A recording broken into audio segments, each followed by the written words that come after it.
सच्चा साधक किसे कहते हैं, सच्चा भक्त किसे कहते हैं? जो गुरु और शास्त्र की आज्ञा के अनुसार चलता है, जो निरंतर भगवत परायण है, जिसके चिंतन में केवल प्रभु हैं, जहाँ देखता है, जो भी सुनता है, जो भी बोलता है, केवल भगवान से संबंध रखकर जैसा गुरुदेव आदेश किए पूर्ण श्रद्धा और विश्वास के साथ वैसे ही चलता है, उसको गुरु वाक्यों में कभी कोई शंका संशय नहीं है, उसे सच्चा साधक कहते हैं, सच्चा भक्त कहते हैं। जो गुरु शास्त्र की आज्ञा के अनुसार चलता है और जो निरंतर भजन परायण है, संसार का किंचन मात्र भी कोई चिंतन नहीं, वही सच्चा भक्त है। सब साधन कर यह फल सुंदर, प्रभु पद पंकज प्रीति निरंतर। अपने इष्ट देव का निरंतर चिंतन होना अबाध गति से, अव्यावृत भजनात् अखंड स्मृति, यही सच्चे साधक का लक्षण है। उठते बैठते चलते फिरते खाते पीते हमसे शास्त्र विमुख आचरण न हो जाए, गुरुदेव की आज्ञा का उल्लंघन न हो जाए, और हर समय प्रभु की मधुर मधुर स्मृति में डूबे रहे, यही सच्चे साधक का लक्षण है। भक्ति मार्ग के साधक में प्रधानतया कौन से गुण होने चाहिए? भक्ति मार्ग के साधक का प्रधान गुण है निरंतर भजन, तत्परता, भजन के लिए व्याकुलता। ये सब बाहरी आचरण भगवत प्राप्ति कराने में समर्थ नहीं है। अंदर की स्मृति जागृत हो जाए, यही बाहरी साधनों का फल है। उठते बैठते चलते फिरते कुछ शायर प्रवृत्ति के होते हैं, मुझे सेवा नहीं करनी क्योंकि सेवा में भजन छूट जाता है। तो सेवा किसकी कर रहे हो? भज धातु सेवायाम। अगर शरीर से आप भागवती क्रियाएं नहीं करेंगे तो लिख लीजिए, आपसे शास्त्र विरुद्ध आचरण बनेंगे, क्योंकि ऊर्जा शक्ति को आप पूर्ण परमात्मा में लगा सकें, इसके लिए या तो 8 घंटे 10 घंटे सिद्धासन और पद्मासन में बैठ करके अपनी ऊर्जा शक्ति को परमात्मा में लगाए, या खूब सेवा करके। नहीं तो ब्रह्मचर्य रहना कोई खिलवाड़ नहीं है, भगवत चिंतन बनना कोई खिलवाड़ नहीं। आप लोग देख लीजिए, आप सोहनी लगा रहे हैं श्री जी के लिए, आप पोछा लगा रहे हैं श्री जी के लिए, आप चवर डुला रहे हैं श्री जी के लिए, रसोई अमनिया कर रहे हैं श्री जी के लिए। आप जितनी भी किसानी व्यापार नौकरी सबको भगवत सेवा बना लीजिए, तो आप देखिए आपका हृदय पवित्र होने लगेगा, और पवित्र हृदय में भगवत स्मृति जागृत होती है। ये कायर होते हैं कि मैं एकांत में पड़ा रहूंगा, मेरे से तो कोई सेवा होनी नहीं, क्योंकि सेवा करते समय भजन छूट जाता है। ये भजनानंदी का लक्षण नहीं है। सिद्ध माधोदास बाबा ब्रजमंडल में जब आए तो एक आश्रम में रुके, तो पहले पूछा मुझे सेवा बताइए। तो उनका आप वृद्ध हो, आपकी कोई सेवा नहीं। तो उनका मैं आश्रम में नहीं रुकूंगा। तो उनका नहीं, आश्रम में तो रुके, संत हो आप। ये नहीं जानते थे सिद्ध माधोदास बाबा जगन्नाथपुरी के हैं। तो उन्होंने कहा फिर मैं सेवा देता हूँ कंडा थापने की। तो कंडा थापते गाय के गोबर के, और उन्हीं के लिखे हुए ग्रंथ जय जय जगन्नाथ का वहां कथा हो रही थी। कोई नहीं जानता था कि रचयिता और सिद्ध पुरुष कंडा थाप रहा है। जब वहां के संत लोग और आए और देखा माधवदास बाबा साष्टांग दंडवत, लोगों ने पूछा कोई ये विशेष है? अरे बोले सिद्ध महापुरुष है जगन्नाथपुरी के माधवदास बाबा। अरे माधवदास बाबा है। एक वयोवृद्ध भगवत प्राप्त महात्मा बिना सेवा के आश्रम में नहीं टिकता। हम लोग जवान हो करके खाना चाहते हैं अच्छा अच्छा, पहनना चाहते हैं अच्छा अच्छा, ये कायरता है, ये भक्ति नहीं है। भक्ति का प्रधान गुण है शरीर से सेवा और मन से सुमिरन। सेवा और सुमिरन दो के द्वारा ही भगवत प्राप्ति होती है। अगर बाहरी सेवाएं हम गुरु सेवा, भक्त सेवा, संत सेवा, भगवत सेवा ना करें तो आंतरिक भजन स्टार्ट ही नहीं हो सकता, चल ही नहीं सकता। आप देख लीजिए, आंतरिक भजन तभी चलता है जब हमारे पाप नष्ट होते हैं। बाहरी सेवाओं से शरीर के द्वारा किए हुए स्थूल पाप नष्ट हो जाते हैं। फिर अंदर जब सूक्ष्म चिंतन होता है तो पाप की प्रवृत्ति भी नष्ट हो जाती है, फिर विक्षेप रहित भजन होता है। तो भक्ति मार्ग में प्रधान गुण है भगवत सेवा और भगवत भजन। भगवत सेवा में समाज सेवा, गुरु सेवा, माता पिता की सेवा, ठाकुर सेवा, ये सब भगवत भाव से की जाए, वो सेवा और सुमिरन, ये दो प्रधान अंग हैं। जैसे पक्षी आकाश में उड़ता है तो दो पंखों से उड़ता है, ऐसे भक्ति मार्ग में साधक जो चलता है उसके जीवन में दो बात होनी ही चाहिए, एक तो सेवा और दूसरा भजन। इसीलिए हनुमान जी महाराज ने कहा, कह हनुमंत विपति प्रभु सोई, जब तो सुमिरन और भजन न होई। भजन माने सेवा, भज धातु सेवा है। हम जब तक स्मृति और सेवा, भगवत स्मृति एक तार और सेवा नहीं चलती, तब तक वो परम पवित्र महापुण्यमय होकर भगवान को प्राप्त नहीं होता। इसलिए जीवन में सेवा के बिना नहीं रहना चाहिए। हमने वयोवृद्ध संतों को भी देखा है कि कुछ नहीं है तो थोड़ा हाथ हिला के पोछा ही लगा दिया, सेवा के बिना नहीं। सेवा के बिना जीवन अधूरा। भक्त का, हम ज्ञानी की बात नहीं करते हैं, हम ब्रह्माष्टमी की, वो किसकी सेवा करें, लेकिन भक्त दासत्व भाव से युक्त है, इसलिए उसको सेवा अवश्य करनी चाहिए। श्वास श्वास में भगवान का नाम और शरीर से सेवा, सारे सद्गुण दैवी संपदा अपने आप आ जाएगी, आपको बुलानी नहीं पड़ेगी। श्वास श्वास पे नाम और शरीर से भगवत सेवा। जितने भागवतिक गुण हैं जिनसे भगवान प्रसन्न होते हैं, उन सद्गुणों का सृजन भगवान की कृपा से अपने आप आपके हृदय में हो जाएगा। आपको दो बातें संभालनी, श्वास श्वास में नाम और शरीर से भगवत सेवा।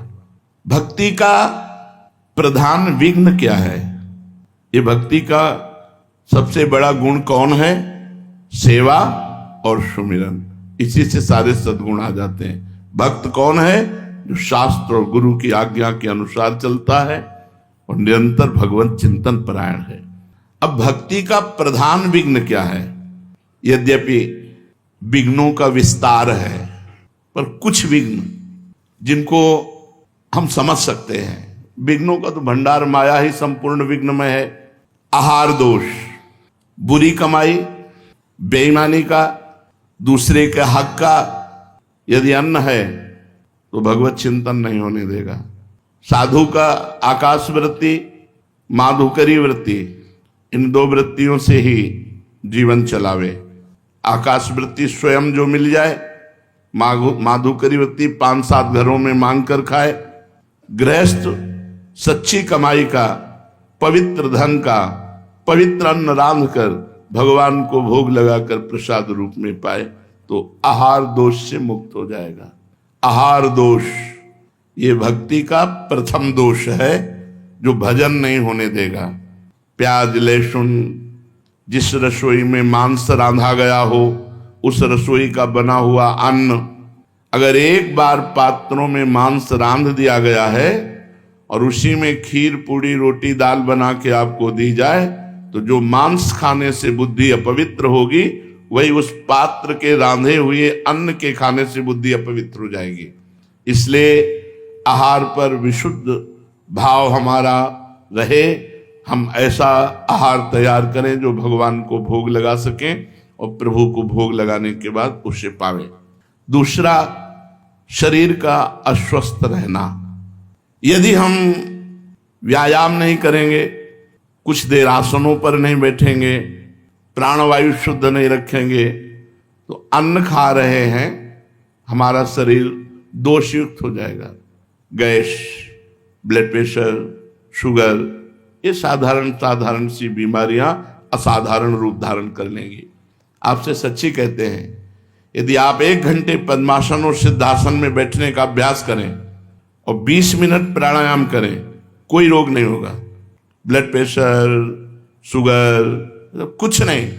ब्रह्मचर्य ठीक है, आसनों का थोड़ा अभ्यास है, क्योंकि आप लोग कोई गृहस्थ थोड़ी हो, जो गृहस्थ हैं वो भी 30 मिनट 40 मिनट का तो अभ्यास कर ही सकते हैं। वो केवल अपनी पत्नी से संतानोत्पत्ति के लिए सहवास करें, वो ब्रह्मचारी ही माने जाते हैं। जो एक पत्नी व्रत केवल संतानोत्पत्ति के लिए सहवास करता है, और आसनों पर बैठने से संपूर्ण शरीर में जो रोग रोकने की क्षमता वो बढ़ती है। जैसे आप पद्मासन, हर नस नाड़ी आपकी एक्टिव हो जाएगी। हमारे कई ऐसे स्थान हैं जो एक्टिव नहीं हो पाते और हम अस्वस्थ हो जाते हैं। प्राणवायु के संशोधन के द्वारा मन एकाग्र, ब्रह्मचर्य पुष्ट, प्राणवायु सूक्ष्म, अखंड भगवत चिंतन। जवान शरीरों में 1 घंटा व्यायाम होना चाहिए, नाम जप करते हुए, दंड बैठक, 2-3 किलोमीटर दौड़ना, चलना फिरना, जो भी व्यायाम, आसन, प्राणायाम, इस साधु के जीवन। हमारे गुरुजी रसिक शिरोमणि हैं, तीनों बातें होती हैं। आप देखते हो भ्रमण करने जाते हैं, हमने देखा है एकांत में व्यायाम और प्राणायाम करते हुए, प्राणायाम व्यायाम, क्योंकि शरीर स्वस्थ तो भगवत उत्साह बना रहता है। दोनों किडनी फेल हैं, समस्या ही समस्या है। पर यदि पूर्व से साधन पक्ष ना होता तो हम तुम्हारे सामने बोल नहीं सकते थे।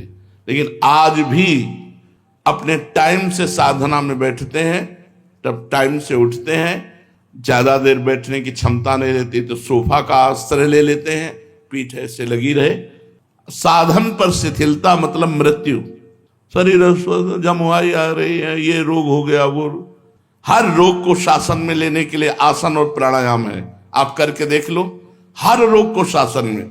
जब आपका कफ ठीक हो जाएगा और पित्त ठीक हो जाएगा और वायु ठीक हो जाएगी तो आपका शरीर फूल जैसा हो जाएगा, स्वस्थ हो जाएगा। बिगड़ता यही 3 है, और तीनों को शासन में लेने के लिए पर्याप्त है आसन और प्राणायाम। ये कौन करता है? तो कितना आपके अंदर चिंतन चलता है, धुआंधार चिंतन चलता है। जिस समय आपकी प्राणवायु सूक्ष्म होगी, एक एक श्वास में 10-10 बार नाम, 20-20 नाम जरूर। अस्वस्थता शरीर में ना आने पाए। आलस्य, गुरुजी ने 11 माला कहा है, आज 4 माला कर लेते हैं, कल 11 माला में और मिला करके पूरे कर लेंगे। कल आया परसों कर लेंगे, ऐसा आलस्य नहीं। जो नियम दिया गया है, जो पाठ दिया गया है, वो यथा समय, अगर आप गृहस्थ हैं, नियम पूर्वक समय में नहीं कर सकते तो जब समय मिले तब अपने नियमों का पालन करें। आलस्य न करें। आज की सेवा को, आज के जप को, आज के पाठ को कल के ऊपर न छोड़े।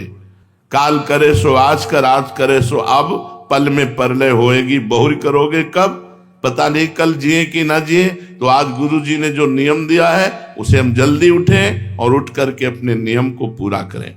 प्रमाद न करें, आलस्य प्रमाद न करें। भगवत कार्य को, हम करने योग्य कार्य को त्याग करके ना करने योग्य कार्य में उत्साह रखना, इसे प्रमाद कहते हैं। आलस्य आज के कार्य को कल के ऊपर छोड़ना, और प्रमाद ना करने योग्य कार्य करने का उत्साह रखना और करने योग्य कार्य को छोड़ देना, इसे प्रमाद कहते हैं। ये भक्ति के बड़े दोष हैं, प्रमाद नहीं होना चाहिए।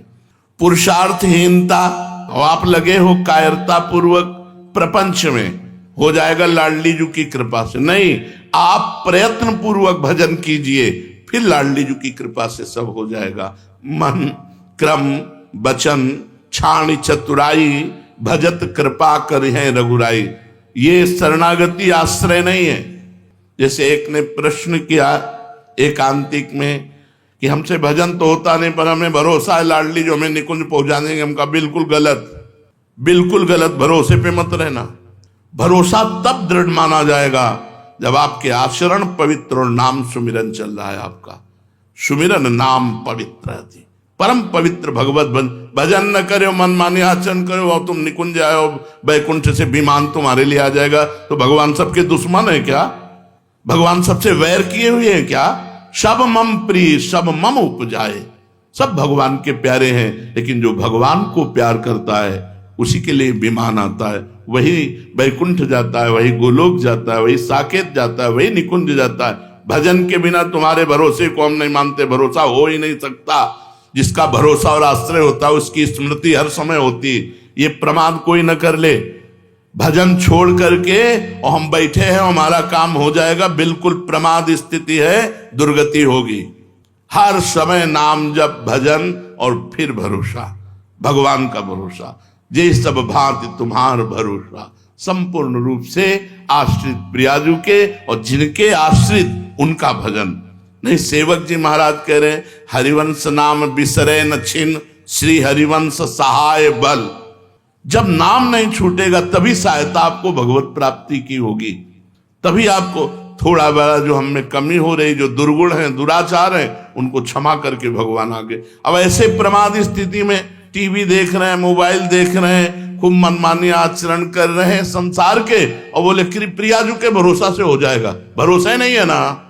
प्रियाजू के भरोसे वाला संसार का चिंतन करेगा, गलत चेष्टाएं करेगा, मनमानी आचरण करेगा, नहीं ये भरोसे वाला नहीं है, तो वो बहुत चतुर शिरोमणि भी है। अगर हमारी प्रियाजू भोली भी है तो नागरता की रास किशोरी, अति नागरी वृषभानु आवत सी वृषभानु दुलारी, रूप राशि अति चतुर शिरोमणि, अति चतुर शिरोमणि। उनसे चतुराई नहीं चलेगी। हाँ, हम प्रयास कर रहे हैं, अब हमसे उतना नहीं हो पा रहा जितना होना है, तो आप निश्चिंत रहिए, भरोसे पे रहिए, आपको भगवत प्राप्ति होगी। लेकिन आप प्रमादवश भजन न करें, मनमाने आचरण करें और कहें कि मुझे ये बिल्कुल नहीं, सिद्धांत के खिलाफ बात है। तो पुरुषार्थहीनता ये भक्ति में नहीं होनी चाहिए। और अश्रद्धा, शास्त्र और गुरु वाक्यों पर अश्रद्धा नहीं होनी चाहिए। हमेशा सत्कर्म के लिए जो हमारे शास्त्र आदेश करते हैं, गुरु आदेश करते हैं, जैसा आदेश करते हैं बिल्कुल ठीक वैसे आचरण करना होता है। कभी कभी कड़वी दवा होती है, समझ में नहीं आता ऐसा क्यों कहते हैं। पक्का समझो, अश्रद्धा नहीं होनी चाहिए। वो आपको इतनी ऊंचाई पर उठा देंगे कि आप समझ नहीं पाएंगे। इसलिए गुरु वाक्यों पर अश्रद्धा नहीं होनी चाहिए। वो जो बोले तो बस वचनम करिष्येताम, जो आप बोल रहे हैं वही मुझे करना है। वो धर्म है कि अधर्म है, अच्छा है कि बुरा, मुझे इससे कोई मतलब नहीं। हो पाएगा कि नहीं हो पाएगा इससे भी मुझे कोई मतलब नहीं। मैं शुरू करता हूं, आपकी आज्ञा है। पक्का समझिए, गुरु वाक्यों पर कभी अश्रद्धा ना हो तो नीचे ढलान में जाने वाला भी ऊपर चढ़ जाएगा। वो जा रहा है नीचे लेकिन पहुंच ऊपर जाएगा। यही चमत्कार, कर तुम अन्यथा कर तुम। ऐसा लगा कि हम गुरु आज्ञा से गिर रहे हैं लेकिन हम उठ गए। एक बार गुरुदेव श्री रामानंदाचार्य जी महाराज अपने परिकर के साथ एक बगीचे में रुके। पानी लाया गया तो पानी में हल्की सी दुर्गंध थी। कुआं था, कुआं वृक्ष की डाल एक लंबी सी आ रही थी और उसी के पत्ते गिरते थे तो पानी में सड़न आ गई थी। तो गुरुदेव ने कहा कि कुल्हाड़ से इस डाल को उतनी ही काट दो जो कुएं पर है। तो उनका पेड़ के पास से काट दी जाए। बोले नहीं, हमें जरूरत है केवल कुएं के पास से। बोले महाराज फिर तो डाल की तरफ बैठ करके ऐसे काटना होगा तो सीधे कुएं में जाएगा। बोले इससे हमसे कोई मतलब नहीं। अब सब बैठे रहे। उनमें से खड़ा हुआ, साष्टांग प्रणाम किया। कुल्हाड़ तो रहता ही था क्योंकि ठाकुर सेवा के लिए रसोई अमनिया होती थी, तो लकड़ी चीरने के लिए कुल्हाड़ होता। कुल्हाड़ उठाया, पेड़ पर चढ़ा, डाल पर आकर उधर बैठा जो कुएं के ऊपर थी और उतना ही काटा जितने गुरुदेव ने कहा। मैं डाल सहित कुल्हाड़ सहित तो नीचे चला गया। अब सब शोकाकुल हो गए कि ओ, बड़े गंभीर मुद्रा में आचार्य चरण बैठे रहे। ऐसे कुछ मिनट हुए, नमो नमः, जय हो ऐसे शब्द कुएं से गूंजने लगे और वो ऊपर उठ करके आया और माला और प्रसादी पहने हुए, हाथ में प्रसाद का पत्तल लिए आचार्य चरणों में रखा कि सिया राम जी ने आपके लिए दिया है। उनका इतनी देर कैसे हो? बोले सिया राम जी के पार्षद आकर साकेत ले गए और वहां सिया राम जी के दर्शन हुए, वहां प्रसादी मिली और ये प्रसादी आप। अब तो सब ललचा गए कि सिया राम के लिए तो पूरा जीवन अर्पित है, एक झलक भी नहीं मिली यार हम ही ये कर लेते। तो गुरु आज्ञा दिखाई कैसी दे रही थी, मृत्यु वाली। मरेगा, मैं कुल्हाड़ सहित कुएं में जाएगा, मर जाएगा। लेकिन बात क्या हुई? गुरु आज्ञा का पालन करने से अमृतत्व प्राप्त हो गया। इसीलिए अश्रद्धा नहीं, गुरु वाक्यों में अश्रद्धा नहीं और कुतर्क नहीं। अपने गुरु जी के वाक्य पर कोई तर्कना नहीं, कोई संशय नहीं, किसी से सलाह नहीं। अगर उन्होंने तुमसे कहा है कि तुम केवल लकड़ी चीरो तो लकड़ी चीरते चीरते तुम्हें परमात्मा प्राप्ति हो जाएगी। अब तुम्हारे माला चलाने से परमात्मा प्राप्ति नहीं होगी। मोक्ष मूलम गुरु कृपा, उनकी कृपा से बात बनती है। मंत्र मूलम गुरु वाक्यम, गुरु जी ने कहा गेट में खड़े रहो तुम, और जिंदगी भर केवल गेट में खड़े रहो। बोले यार ना हमारी ठाकुर सेवा होती है, ना हमारा भजन होता है, ना कोई सेवा, बस वो गेट में खड़े खड़े निकुंज मिल जाएगा।